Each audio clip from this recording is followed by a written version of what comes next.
Hey guys, it's Jim Nix with Nomadic Pursuits, and I'm back with another video. And today I'm starting a new series. I'm calling it Making the Photograph, and it's just going to be a series of videos of me walking through my workflow for different photos, showing the steps that I take to create the end result that I end up creating. And so we're starting that today, and this is the first one. I'm starting with this photo. This is a photo I took in Paris one evening at their university known as the Sorbonne or Sorbonne. I can't speak French, so I'm not sure if I'm pronouncing it correctly, but either way, it's a beautiful place in a city that's full of them.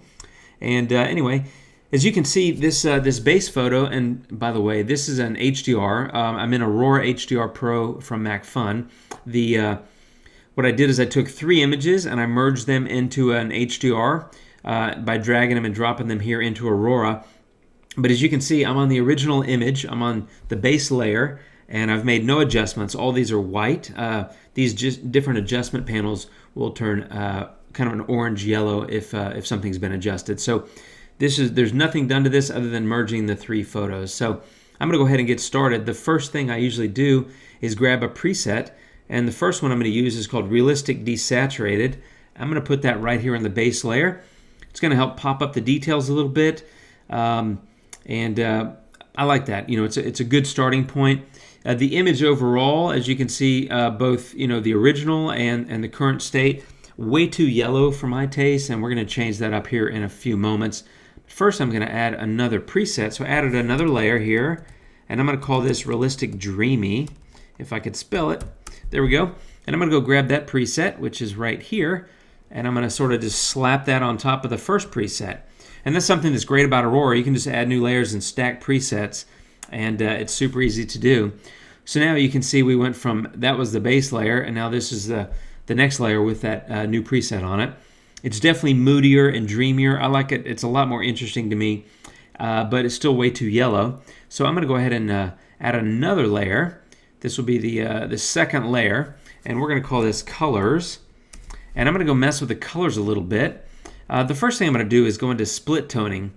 Well, it's called split toning most of the time. They call it color toning in Aurora, but if you come down here, it allows you to adjust the colors and the saturation levels in the highlights and the shadows separately.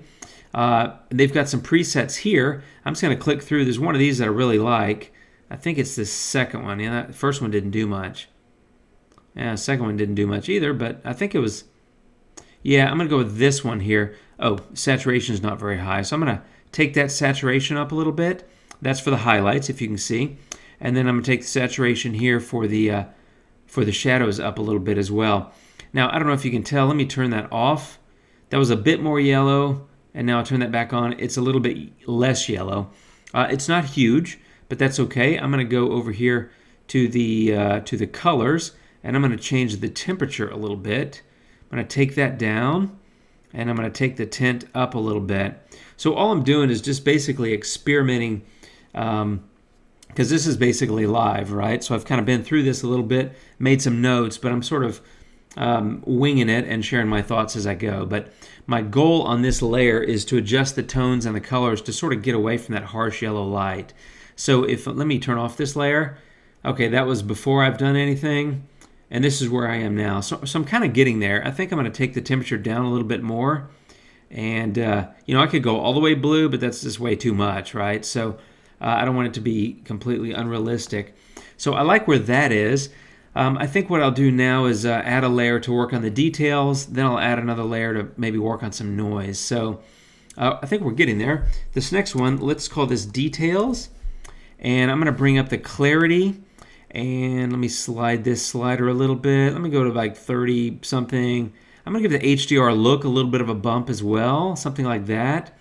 But the beauty of Aurora is that you can just mask this in or brush it in to where you want it to go. So I selected the brush mode, and I'm going to come over here, change the opacity to 100%, reduce the size, and I'm going to come over here. I just want to brush these details into some of this area. I don't really want to do the whole photo, and then I'm going to, with my left and right bracket key, I can enlarge or decrease the size of this brush. So I've used that. You can also do it on the slider up here to change the size, right? Left or right for increase or decrease. But I usually use the bracket keys. It's a little quicker to me. You can also click on the mask, so let me do that. You can see what I've covered, and I obviously missed some things, which I always do, so I love to highlight the mask button, and that shows me what I missed. I think I'm pretty good. I mostly wanted to cover some of that area. So I brought the details out on those. I've left the detail kind of out of the upper reaches of the buildings here, and of course the sky. I like my skies to be kind of clear, so I'm going to leave the detail brush away from that. So let me turn that off. I don't know if you can see this in the video. That's before adding the detail, and now if you look, especially in the stone here, the detail's much more evident. Okay, next up, there's a little bit of noise in the sky, so I'm going to go add a layer for that. I'll call it denoise. And by the way, I always name my layers based on what I plan to do with the layer, because it helps me keep track of where the different edits are. I don't always need it, but it's just, I don't know, I'm just a little bit OCD, and that helps. So I added a layer for denoise. I'm going to open the denoise menu and say amount. I'm going to go maybe 30-ish, 35, something like that, and smooth. I like to smooth it out a little bit. So let's do something like that. And basically, I'm going to do not exactly the opposite of the last layer, but I am going to paint it in pretty much just to the sky and the trees. So I'm going to come up here and just kind of paint that in, see what I can do here. And I don't even think you'll be able to notice the noise on the video, but it's there, and I can see it. So I'm gonna take it out. But it's just a quick brush or two. That's about it. We're just kind of roughing it here. So let me show you that. Yeah, you probably can't see that in the video, but trust me, it looks better. How about that? So that noise is gone, which I love that about Aurora. Having the ability to add a layer and just selectively brush in noise reduction is a big deal. I absolutely love it. It's one of the best features, I think, of the product. So that's about it for that layer. So let me show you where we started. Very yellow, very kind of bland and flat, which is actually okay. I generally prefer my base HDR to be pretty flat, because I want to make all the adjustments selectively, with presets and with brushes and all that. So I'm okay with that. But that's where we started. That's where we are now. It's pretty significantly different, but I still want a little bit more of the kind of a bluish sort of color. So I'm going to do a little bit more split toning. So let me just add a new layer. I'll call it split toning, and I'll go down here. Again, it's called color toning. Split toning is what is generally known as, so I have a hard time not calling it that. I'm going to look at these presets. I like that one. I'm definitely getting a little bit more to the sort of bluish color and a lot less of the yellow, which I like. I want some spots of yellow, especially with the lights under the awning here. And there was a floodlight, I believe, up here kind of on this church structure. But I just don't want all the yellow washing across all this this cobblestone pavement, because I just don't like yellow that much, to be honest. So here we go. So we've got that done. I think I'm going to leave that. And there's a couple of other adjustments I'll make on this layer. I think I'm going to take the highlights down a little bit, or a little too bright. I think I'll take the midtones down a little bit. Getting a little bit moodier here. Maybe that's a little too much. But I like that quite a bit. And I think I might come into the color menu. Change the saturation. Maybe give a little bit more saturation, a little more vibrance. But I might experiment with the temperature and tint a little bit. That's getting kind of blue and moody. Sometimes what I'll do is what I just did here, and that is I'll take the blue. I'll take the temperature down in blue to get rid of some of the orangey red, but then I'll pull the tint up to offset that a little bit, and gives it a little bit more of that. I hate to use the word pink because that's a little bit of a misnomer, but it definitely allows the colors and the temperature and tint changes to sort of play off of each other. I like to do that a lot. So let me show you what just that adjustment did. We were there, and now we're there. So I kind of like that. It brings up a little bit more of the kind of glow over here on the buildings. It's a little bit of a pink glow, which is coming from that tint change. But I like that. I like the look of it. The other thing I'd probably do here is add a vignette.